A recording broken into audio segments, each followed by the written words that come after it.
On this week's GTA 6 o'clock, our theories on the opening hours of the game, a return to Vice City in the 80s, and the theme of GTA 6. It's all here on this week's GTA 6 o'clock.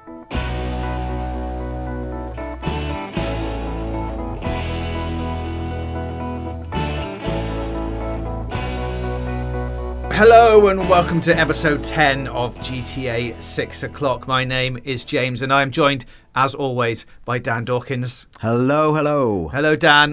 For everyone listening on YouTube, welcome. As we mentioned last week, we are also now on Apple Podcasts and Spotify, so all the old episodes are on there for you to go and listen to if you'd like to listen to them on the move, and will be uploaded at the same time as this very YouTube video. So leave us a like, leave us some star ratings. That would be very much appreciated. Before we get into this week's big topic, Dan, which is the opening hours of the game, or our thoughts and theories on what the opening hours of the game could be, we've got a couple of notes to pick up from last week's episode. If you watched it, it was the big Bermuda Triangle mysteries episode. Yep. Lots of speculation in there. One thing I wanted to pick up on quickly was the monkey jungle, everyone's favourite monkey jungle. Somebody in the comments, I think, wrote something saying, it was Mick JDM, and said, I beg Rockstar actually to add the monkey net minigame into the game because they were laughing about it for 10 minutes. Please, Rockstar, make it happen. So that's the apes who have escaped style minigame where you get a net and you have to catch them all.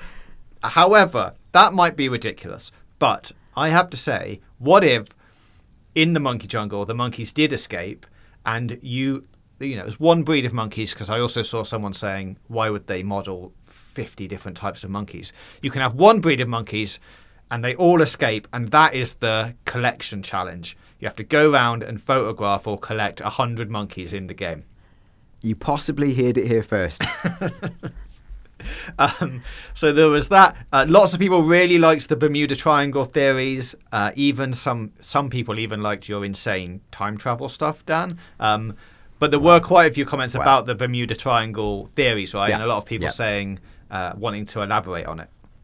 Yeah, and I wanted to pick up, firstly, to say thank you to everyone in the GTA 6 o'clock comment section. Like, I'm consistently amazed by how much people genuinely engage with each show, and like, you know, we always do our best to read the comments and to follow up. So that's what I wanted to do. So I wanted to shout out to someone called reading out usernames is always a disaster, at Censored D's Nuts. I'm sure that's the name he uses with his mother, and he was talking about, as we all know, there was a famous leak, not just of the trailer but of gameplay.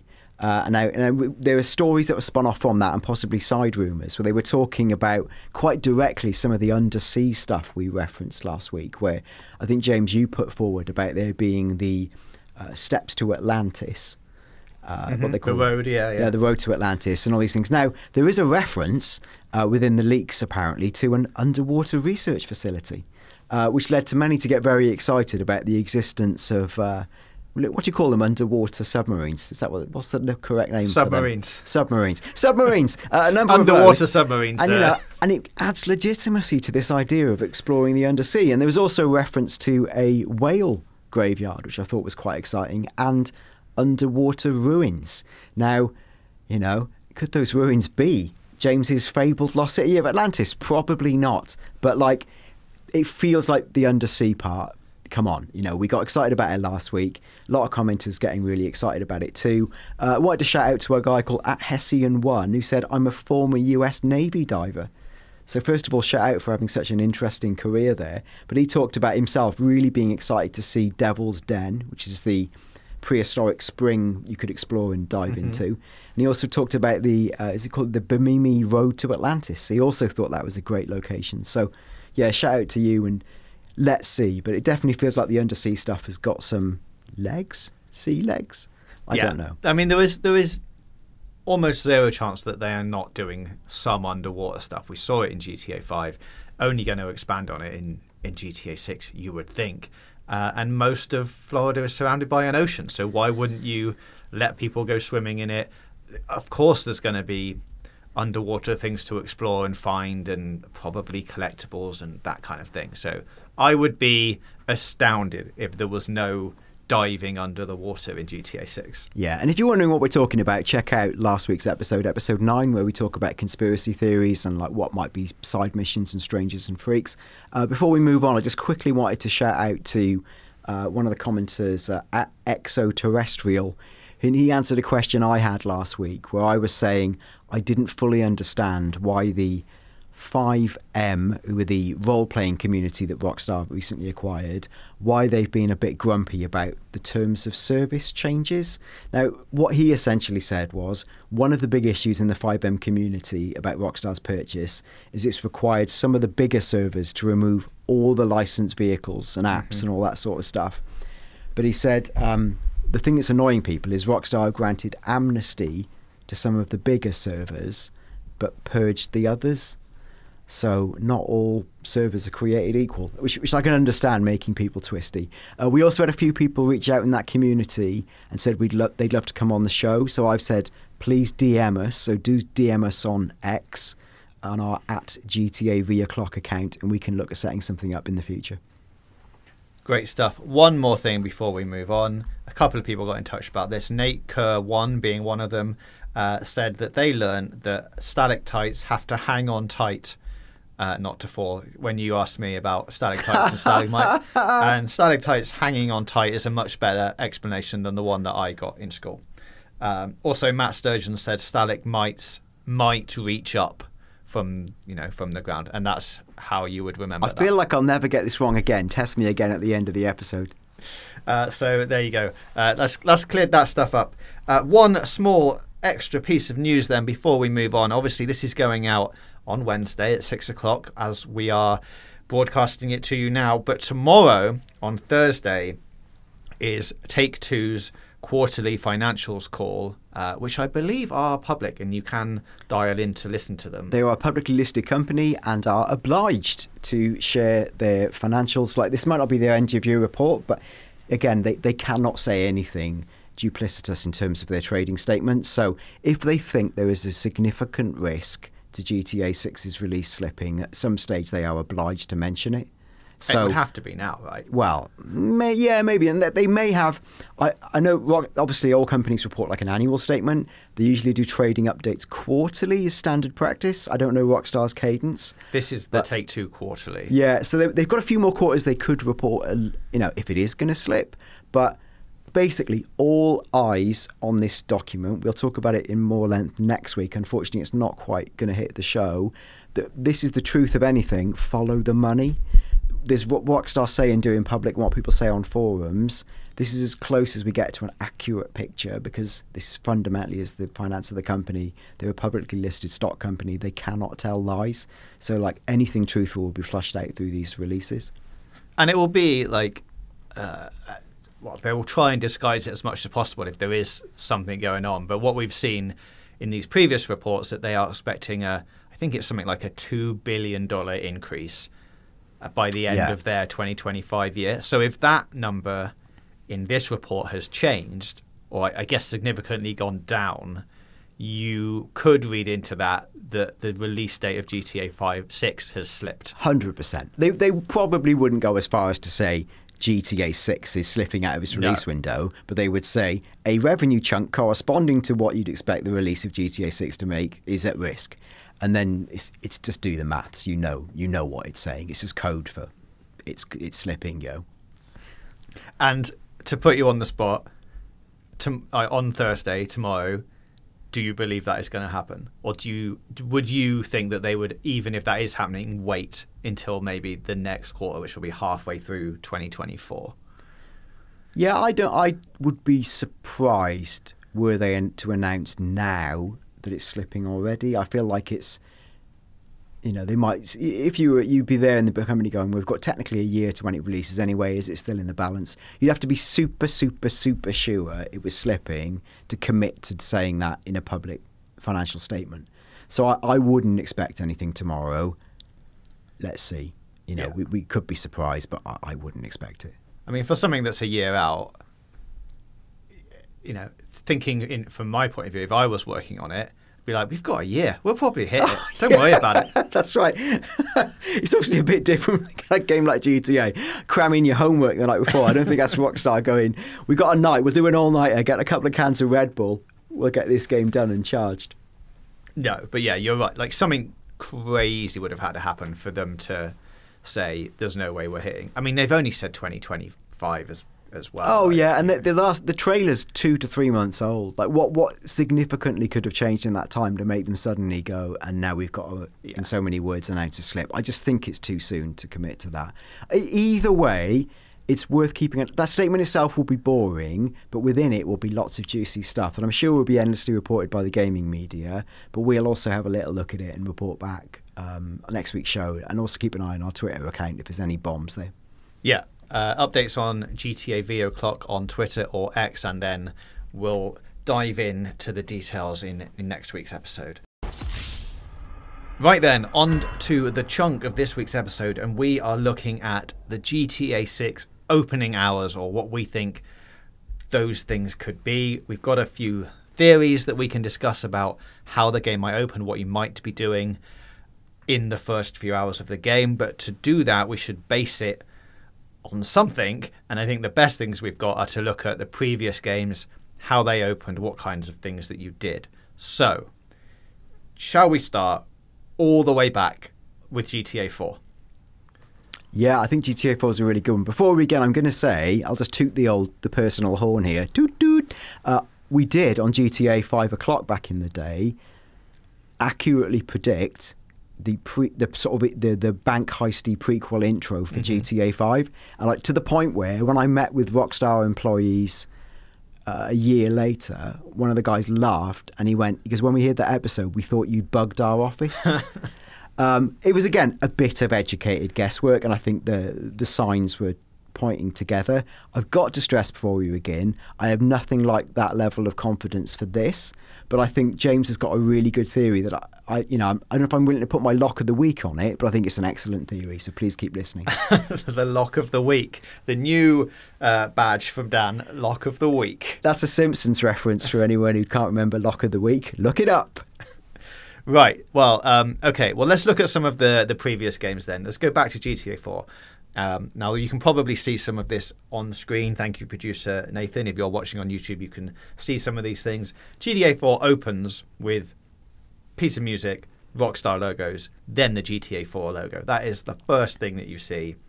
And it's a black screen opening that is nothing. And then you just hear a voice which says, we might need to beat this out, Nathan. Daddy's back, you bitches. Says that twice. It's a man who's having sometimes with a lady, but the first actual shot that you see is Nico banging on a door, and he's shouting at his buddy Dave to say, hey, come on, wrap that up. Things progress a little bit, and then we get credits over some gameplays. This is like Nico arriving on the boat as you see all of the exec producer credits, the story writers, and all of that kind of stuff. Now, looking back at this, there is a lot of driving about in the first bit of GTA 4. Like, it's very car heavy. You drive from point A to point B, you pick up some missions, you drive again from point A to point B and back again. It familiarizes the player with the city, basically, in the sense that you get a little tour of it in a certain section. We do hear within the first 5 minutes, like Roman says to you, why the bridges are closed, because of terrorist attacks. It's a pretty throwaway line, actually, that's not really explained in that bit. It's just like, oh, by the way, the bridges are shut because of, I don't know, terrorists. And then that's it, and you just go, oh, okay, guess the bridges are shut. So then there's a lot of, like I say, a lot of driving.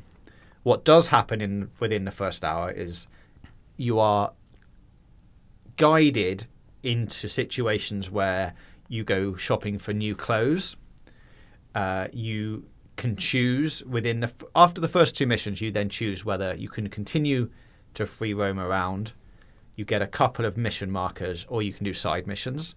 Like, that happens reasonably early on. But if you just finish keep going on the main mission storyline, there are car chases. You get to see some of the sights of the city, like the fun fair, or they call it the carnival. You visit the pay and spray. You eventually get a pistol. That takes a reasonable amount of time in GTA 4 before you get an actual gun. Eventually, you go to a laundromat. It's a foot chase. You hotwire a car. You take the car to the car wash. So it ticks the boxes of you're introduced to your safe house. You go shopping for clothes. You learn how to use the garages, the car washes. You learn how to fix your car up.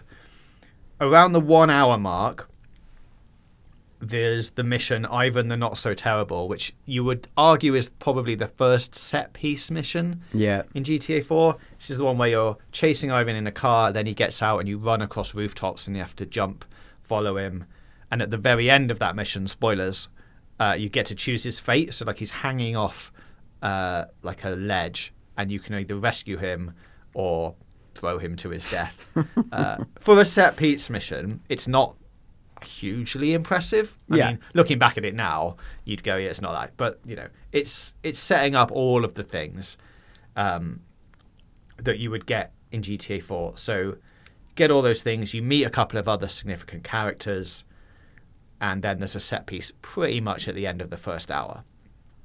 A reasonable first hour opening, I would say, for GTA 4. It does all the things you need it to.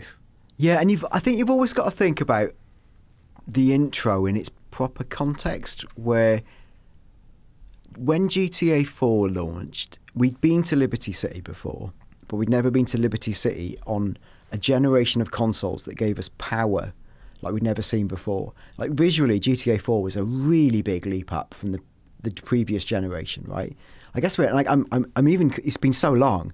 We were going from what, PS2 era to PS3, and it was a big difference in terms of visuals.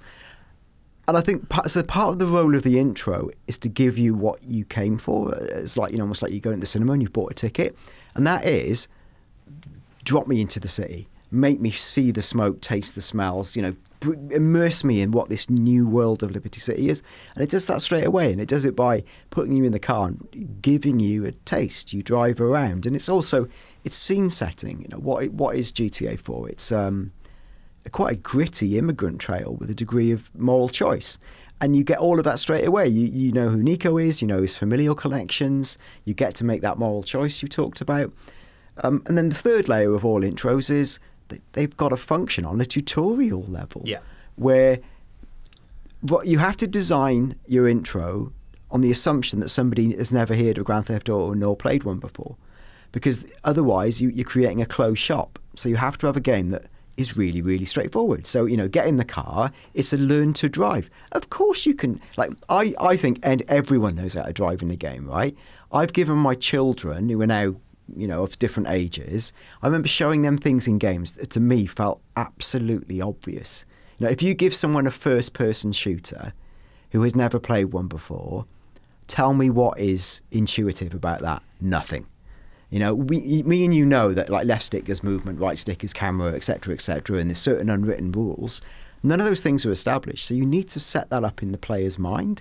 So, you know, driving is that, shooting is that. These are all basics. And then within the tutorial, you also need to go, we know you've been here before, but there's some of you who wants a little bit of something new, so we're going to sprinkle on, you know, for example, Nico's buying clothes now. Look at the clothes and customization options. You've not had this before, and not like this.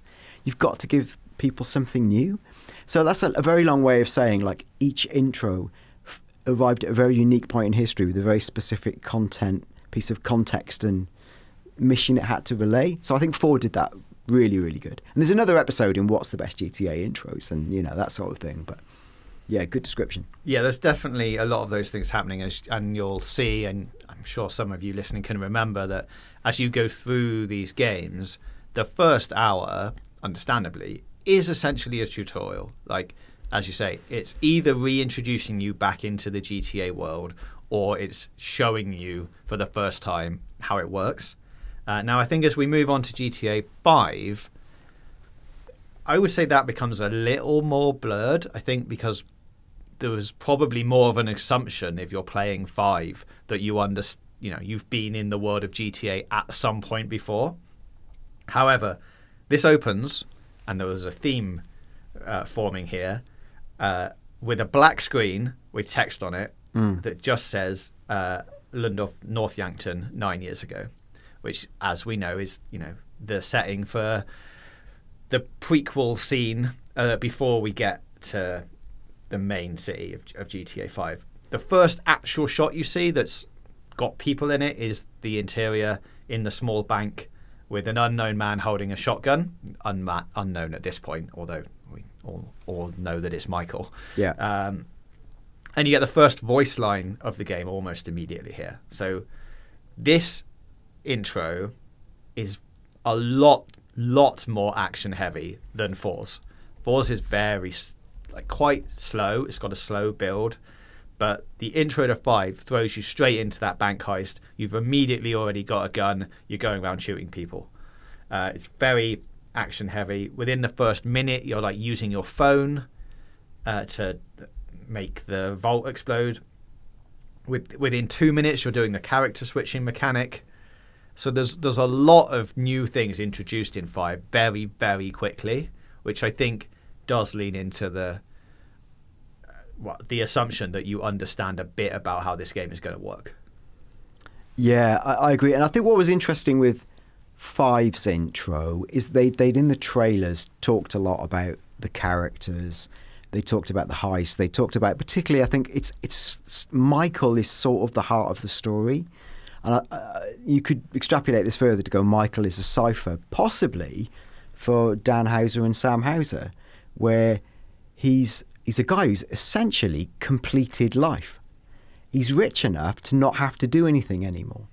And it's a story about the day after tomorrow, where, his life is now yoga. He's a bit dissatisfied. He's lost his reason for being. He's not really getting on with his kids. It's a midlife crisis, right? GTA 5 is a midlife crisis. And that makes sense because the original GTA, right back to the 2D games, was 1997.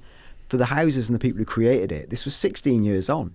So for them, it was almost like the creator musing out loud, I'm in the middle of a crisis, you can all join me on it. And a lot of the user base would have been 16 years older, so it made sense to do that. So I think the really interesting way to look at that was to go, okay, well, before he became slightly paunchy, upset yoga dad, where was he doing the business? So they take you right back to the critical moment.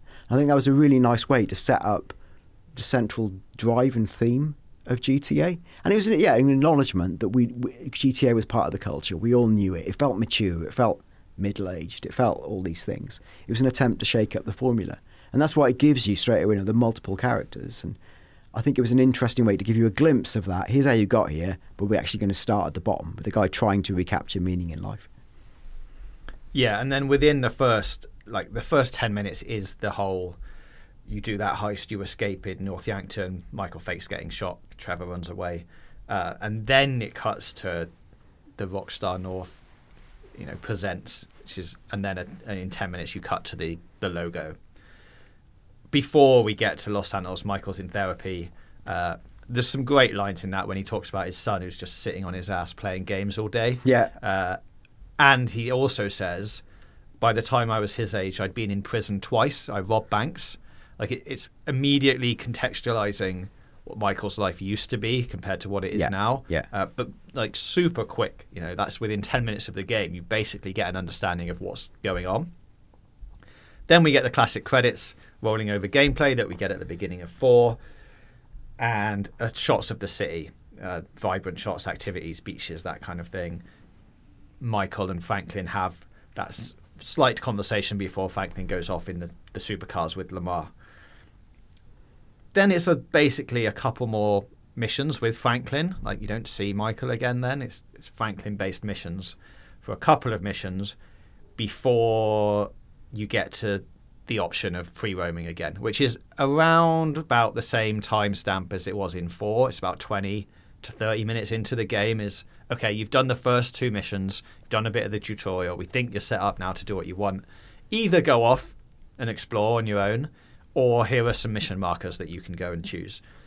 5 does give you that choice in a more obvious way, with the big, you can either go off and do some side missions, or you can continue doing missions with Franklin or missions for Michael. Yeah.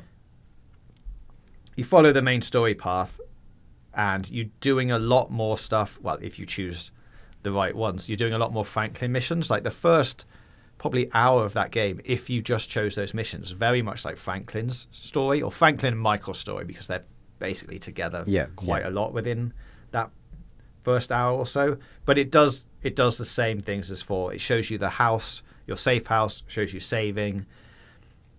I think the clever thing that it does do is it shows off the advancements, like you were talking about, from 3 to 4, and this is like 4 to 5, in like animations and subtle details. So when Franklin and Lamar first get into those supercars, like you can put the hood down on the car, and you're what? This is an amazing piece of silly, technology. cool thing, yeah. So they tease a little bit of the cool things, the things that they've developed, the things that you'll be doing for the rest of the game. You meet significant characters again, like you meet Lamar. But there are much bigger set-piece missions, I think, in 5 at the very beginning. So you get the bit, if you choose that path, where Franklin goes to Michael's house to steal the SUV that Jimmy isn't paying for, and then Michael is in the back, and you have to then drive to the car dealership. You drive the car through the front of the store. You have a fist fight. You also have to chase Michael's boat down the freeway that Jimmy's trying to sell, and then it gets stolen. That's an incredible set piece, but also introduces you to the city, because you're driving along the highways, you're seeing all of the sights of Los Santos, as well as doing quite a big set piece mission. There's quite a lot of things going on in those first few missions in 5, but at the same time, it makes you go and change your clothes for the Life Invader mission that you do later on as Michael. It makes you go to Los Santos Customs to get the car fixed up. And you don't actually, and this was something I had to check, you don't actually meet Trevor, who we knew was in the game and coming, until after the first heist you do in the Bugstars uniform. That is a separate crew. Trevor's like 2.5 to 3 hours into the game is when you first see Trevor. And that's when he's obviously killing Johnny and then travels into the city. And then you do quite a bit with Trevor. But it takes a long time, which I think is interesting in the context of 6, knowing that we have 2 characters to potentially introduce separately or together. In 5, one of the main characters took you maybe 3 hours before you'd even meet him. Yeah, Trevor's interesting because he's like he's an agent of chaos, isn't he? Yes. And when he's first introduced, that section is breathtakingly sweary. I remember being like genuinely, like actually aghast at how needlessly sweary it was. But I think what they're doing is they can set up a mechanic. They go, here's the guy who's having a midlife crisis. Here's someone who's kind of on his way up. He's got a different mentality than Franklin. He's looking to make it for the first time, and they're the original odd couple. And then into that, you throw this nitroglycerin grenade of Trevor, and that was then saying what we've done here is we've given you each different playable character is a different type of gameplay. You've got trad sort of Tommy Vercetti style character in Michael, who's got a bit older and paunchier. You've got someone who's a bit more like CJ and Franklin, and then you've got whatever the hell Trevor is. Trevor really being he's like a human rampage mission. And it makes it okay for him to do that, because if Michael goes on a bloodlusting rampage, it feels like reality's been slightly destroyed. I know you can do that, but for Trevor to do something nuts feels very Trevor. There was definitely more footage and things that people were doing that were the insane things, doing it as Trevor, because that's how it had been set up. Like you say, of course you can go around the streets as Michael and get rocket launchers out and things, but you sort of expect it to be with Trevor, which I think is interesting, and we'll probably get onto this for 6. But I am not sure about either Jason or Lucia doing that kind of thing, and I think there's a way that they can get around that for 6, but let's talk about that in a minute. Yeah, that's good. Do you want to hit up, you're talking quickly, we could look at Red Dead, that's their most recent release. It's obviously a different type of game, but there's probably things in it that are interesting to note. Yeah, definitely a different type of game. And as we know, and probably as we talked about when we did the Red Dead show, is this opening actually, I think, has always been commented on as being like really slow. But actually, if you look at it, it's not actually that slow. The difference is that it's a lot more linear than other, than the GTA 4 or GTA 5. It doesn't let you do sort of the open worldy stuff as quickly as those games do, so it feels a lot more restrictive. But actually, it's on a similar level. So yeah, as you say, first shot of this is a black screen with text on that's talking about the age of outlaws and gunslingers being at an end in 1899, America becoming a land of laws, and even the West has mostly been tamed. So it's setting up the cowboy setting. Then you get Rockstar Games logo, Red Dead Redemption 2 logo. The first shot is of mountains. It's cold, it's dark, it's snowing. You get a shot of the mountain path, and this is when the credits are going. So this is a little bit more like there's no talking in this. So it's just credits over gameplay until about 1:40, 2 minutes in is when you get your first voice line. 2 minutes in, then you see Arthur Morgan, you see Dutch. Then you get the marker that is Chapter 1, which was a new thing for Rockstar to do, like chapterizing events that are going to happen in the game rather than just letting them all play out.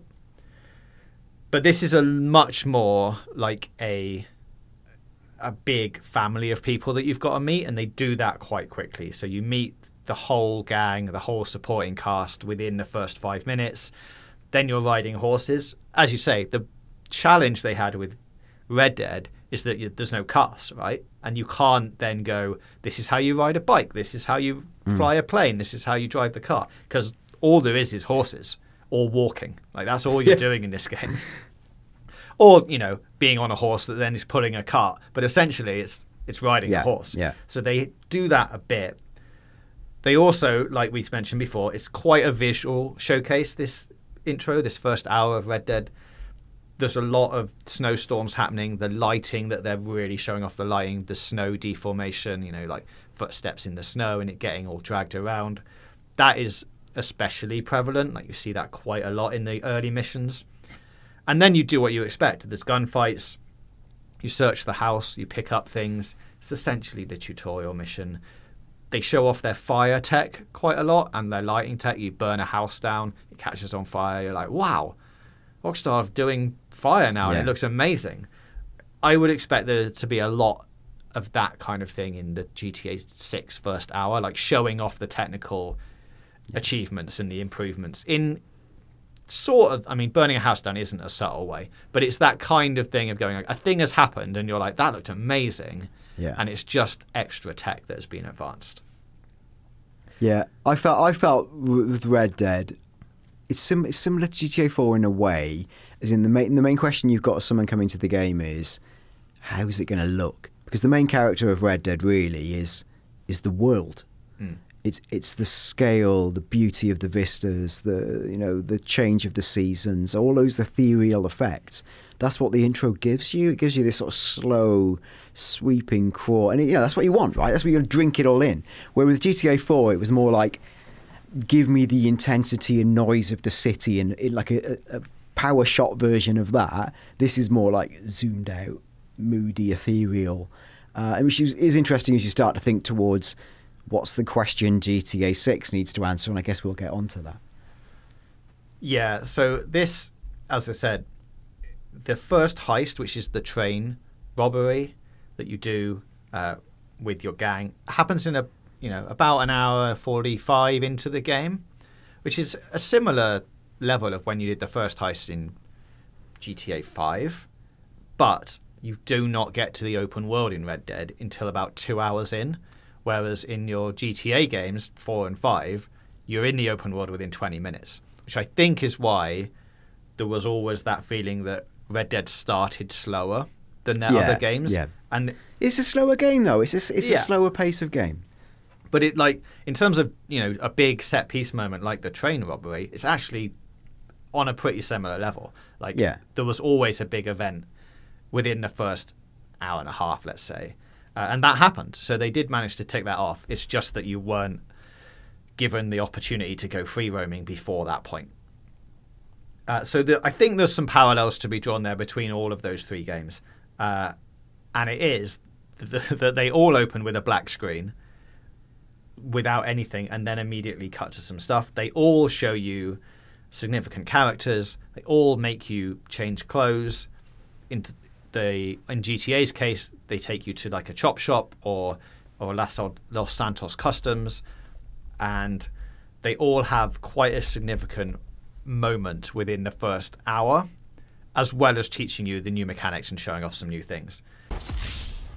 So if we then refocus that to what we think Vice City is going to look like in GTA 6, do you want me to jump in with the first theory, or have you got No, I think your theory's good, and I can riff off it with some thoughts. I think it's let's get into it. A couple of theories that I think might happen.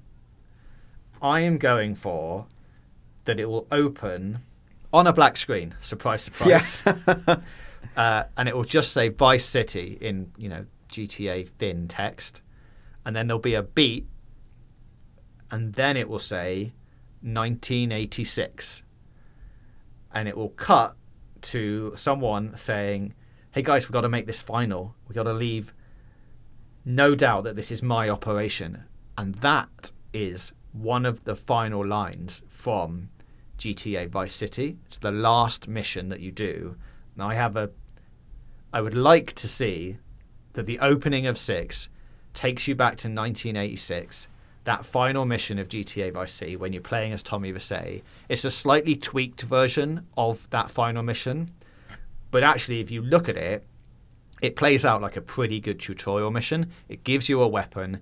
It would introduce cover mechanics. It may introduce character switching. There's a scene on it when you go up to the roof to fight Lance and you shoot him. There's a helicopter on that roof that you don't actually take in Vice City, but you could in GTA 6, and it could be a way of you flying across and showing you just how amazing that the city looks.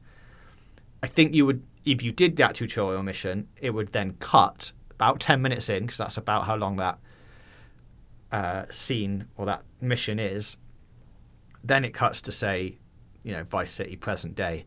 And maybe you get a news report in the background as the camera is panning back from, let's say, Lucia, that's like saying something like infamous gangster Tommy Vercetti's funeral was held today in downtown. So you're like, oh, they played that. They've closed that character off. He's dead. Now here are these new people. Bang! That's my opening suggestion in the Rockstar boardroom for GTA 6, please. Thank you. And so are you saying that Tommy Vercetti would have been, how old do you think when he died then? He's like, well, however many years on it's been since 1986, I guess, right? Yeah, which is like 40. Oh, he's old. Yeah. He's old and dead then. Yeah, but he's very rich. So, he's living the life of luxury for those last few years. Those last 40 years. Wow, that's a good retirement. Even Michael couldn't manage that retirement. Well, I mean, there is another world where he's died a long time ago, but I think they would want to reference it. Like, you wouldn't want to, if you were gonna open it like this, to do you play as him for like an opening 10 minutes, which would be amazing. Like, it takes you back to everyone's memories of Vice City, but it's new gen, it's on PS5 and Xbox, and you're like, wow, this is what it would have looked like. This is how I remember it looking like. It's not, guys. It's not how you remember it looking like. It looked like a PS3 game, but it would give you a lot of that nostalgia and allow them to set the city up in a way of like, hey, you all remember this? And then it can change into the modern day without it feeling too much of a big jump. But I don't think he's going to be alive in 6. No, I think it would be complicated for many reasons. Where I think you're absolutely bang on is returning to the 1980s. Feels like the #1 piece of fan service you could give people. Like, Vice City is quintessentially 1980s, and everyone would be craving to know what that game looks like in a modern graphics engine. So this is the perfect vehicle to give people a taste of how it could look, and then like you say, you learn a bit of gameplay, it's straight into the action. There's loads of tick tick tick things for it, and then it zips you away from it. I guess I wonder whether it's not obvious as such, but like, it's similar, I suppose, to 5, as in it's going back in time. not quite the same leap. So whether they want to do that twice, I don't know. But it's also kind of perfect. And I would say at some stage in GTA 6, like, will you go back to a 1980s version of the city? Like, I feel like almost 100% about it. I feel like Rockstar would be wild not to give people that little bit of fan. This is why I came here. I wanted the 80s. An iconic moment. That's what Rockstar are in the business of. And I remember there was an interview with, it might have been in the 2010s, where they interviewed, was it Dan or Sam Houser? And he'd said, when asked about if you thought about where GTA might go, and this is, I think, maybe even pre-5, he'd said, we could go back to Vice City, but it's really hard to think about Vice City and separating it from the 80s. Because it is, because they're so bound. So this would be a lovely way to nod to that line of thinking and to give people what they want. Beyond that, obviously, we're speculating. I also love the idea of somehow rooting Tommy Vercetti and his significance in a more meaningful way to this world. And I've seen people speculate and say, is Tommy Vercetti, for example, related to Lucia? There's nothing to say that's true. It would just be a really interesting thing. The reason I think it's more interesting again, what's GTA 6 all about? We don't sort of know. But we do know there's two characters. We've got a few lines of dialogue. The key line of dialogue is, for me, and we said this in the trailer analysis, is that trust line, where there's clearly, I think that's saying, there's no trust. Trust is the central question of GTA 6. Can these characters trust each other to perform whatever it is they've got to do together? We were talking off air about, how the gameplay be. Is there going to be some co-op? That's a trust mechanic. So, like, trust mechanics feel like a central question GTA 6 might explore. And I think if you're asking a question existentially of the world right now, trust is at an all-time low. We live in a sort of deglobalized, increasingly nation-state populist world. Nobody trusts social media. The rise of AI. There's a lack of trust. So I think a game that's one of its central messages, explicitly or not, was about trust and two versions of the same events, that would be fascinating. And I think adding that family layer to it, there's another layer of speculation about Lucia. Is she doing it because she's got a kid or she's pregnant? Adding that layer of, like, family motivation, and I'm really off piste again here, but I think that level of, like, it's about history and family bonds and what holds people together will make it really fascinating. I like the idea of her being related to Tommy in some way, and maybe that bit has been misinterpreted somewhere in the leaks when they're saying that there is a question of children.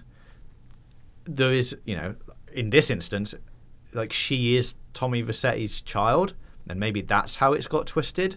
And but maybe she doesn't know who he is because he, was big in the 80s, went round, had a lot of fun times with a lot of people. Yeah, she might have ended up in foster care.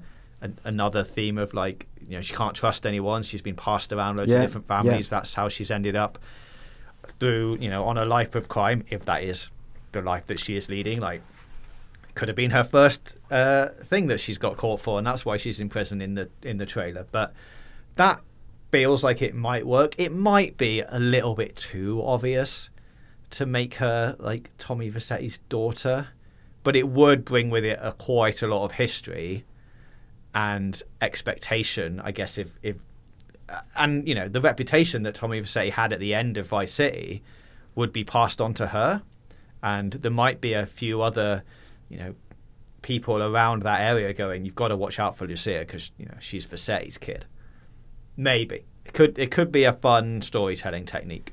There's ways to do it, as you said. There's a way to do it. You don't want it starting where we're going to pop round Grandpa Tommy's house and do a mission together. It's like, it would just be total cheese. You wouldn't do that. You could do a world where later in the game, deep into the game, it's revealed there's a familial connection, which might feel, if they've downplayed it entirely, it just pops up 50 hours in. You'd be like, what?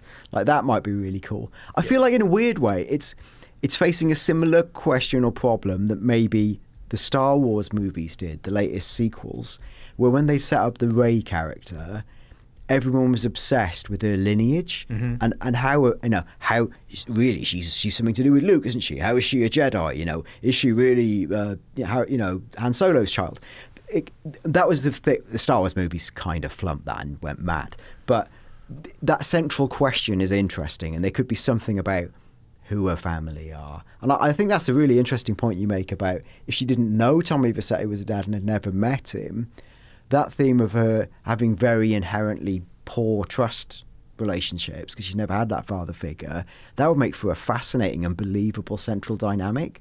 There's lots of things that we could talk about. I think one thing that I want to jump in on is the thing that I mentioned while we were talking about the intros and about how they can get away from like Jason and Lucia doing all of the rampagey stuff.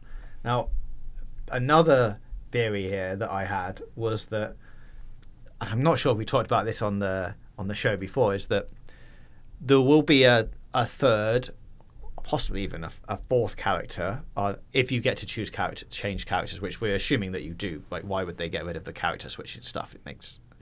I think that's going to be in there in some form. But if one of those slots is like a third character, which is your GTA Online character, but that character exists in Vice City, so you can play it single player, and that is the character that they use for you to go around and do all of the side missions, like find strangers and freaks, go on a rampage away from the main story. Because I think that GTA 6 is so grounded now in reality, it seems, that having those main characters do things that aren't written for them in the story makes it feel like a little bit unbelievable. Like if you're suddenly like, oh, do you want to go over here and rob this convenience store, but you've got to be really stealthy about it because, and then on the other side is like, go buy a rocket launcher and blow up a load of boats. It feels like there's a disconnect there. But if you allowed for a character to exist in that world that you could mold and buy your own clothes for, buy your own cars, have your own house, and then there's a button where you're like, and now you're online. You get to develop your online character offline as well as online, so you can earn money, you can do things, and if you want, you can jump into the online world.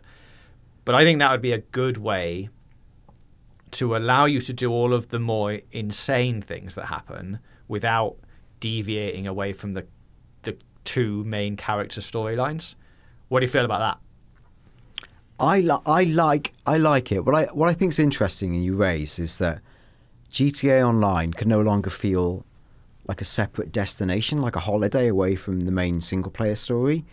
I don't know how they're going to do it, but I feel like having, the thing with GTA has always been GTA Online. You play you're a very unique character, and then in the game you're role playing as someone else essentially, right? So I don't see how they're going to bridge that gap, because I still think you'll be playing as Lucia or Jason, but I wonder what the role of the you in this world is, and I don't off the bat have a solution for that, but I just feel like it would be weird for them to make it separate again.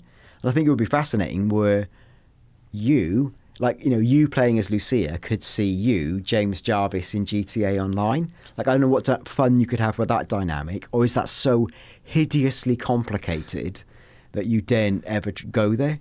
It is, but it's, at the same time, we're talking about GTA 6. That could be, do something in GTA Online as your online character, and then you're playing in single player offline, but some of that online stuff is feeding in via news channels or via something, and it's like, oh, did you see this guy robbed this gas station the other day? And it's like a picture of you. That, thinking about it, isn't in too much to develop, because they'd have to do that for every instance of every online character. Like, it would be impossible.